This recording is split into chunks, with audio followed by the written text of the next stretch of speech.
To create a relationship between two boxes, move the mouse cursor over a box. This reveals 5 anchor points. Click on one of them, and while you keep the mouse button pressed, move to the box that you want to connect with. Next, drop the relationship on an anchor point.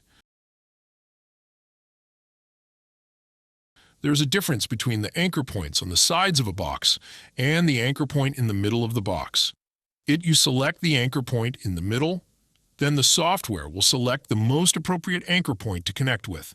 That means that when you move the box, the software automatically updates the anchor point, like this. If you instead use an anchor point on one of the sides, the arrow will always stay connected to that specific anchor point.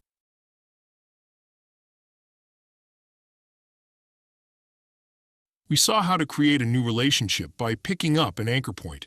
But what if you already have a relationship and you want to connect it to a different anchor point? Then you first need to select the relationship by clicking on its information circle. Note how the relationship has now changed color and pattern. Now that the relationship is selected, you pick it up and drop it on a different anchor point.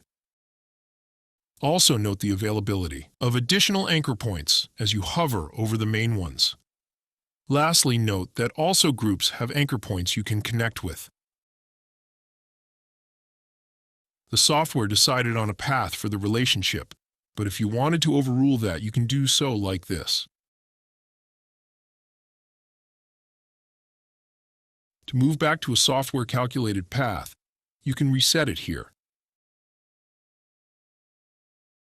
Deleting a relationship can be done by clicking on the X sign at the top right corner of the relationship, its information circle.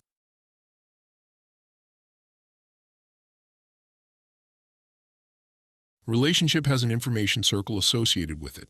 You can drag and drop this information circle over the relationship path to place it where you want it. If you click on the information circle, this opens a form where you can specify different properties for the causal relationship. You can present the rationale and arguments for why one thing will lead to another.